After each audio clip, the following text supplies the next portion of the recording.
دسدے نے اج عرش سجایا جانا غاراں وچ روون والے نوں غاراں وچ روون والے نوں مہمان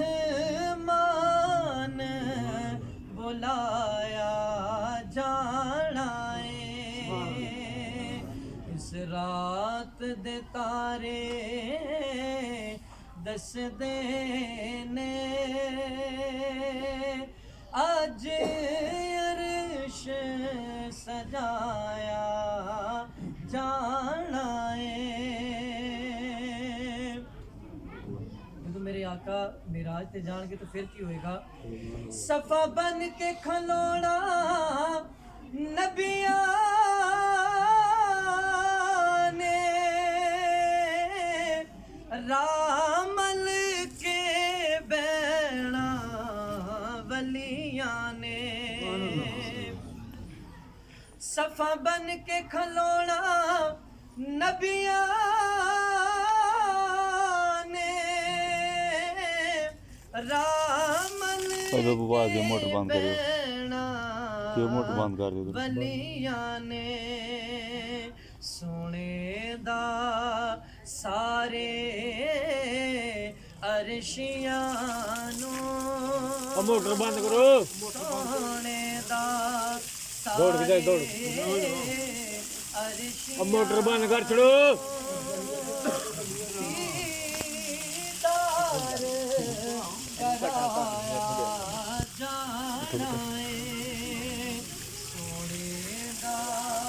سارے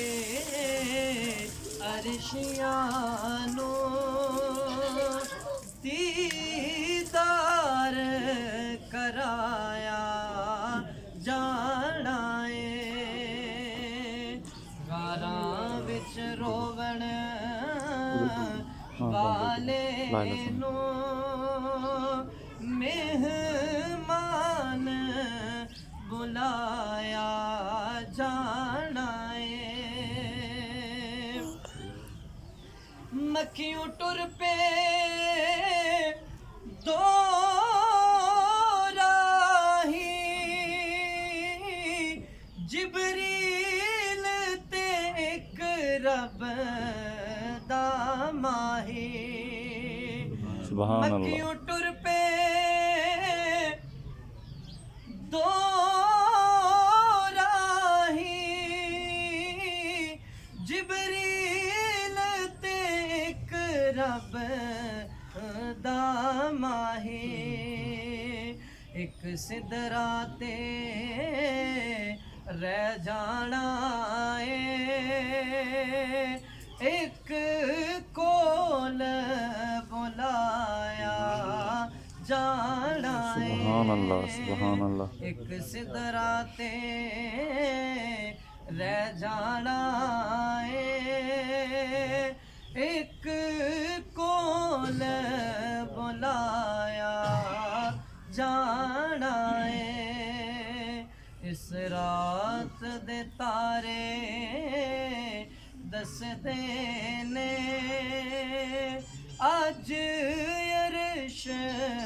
سجایا جانا سبحان اللہ سبحان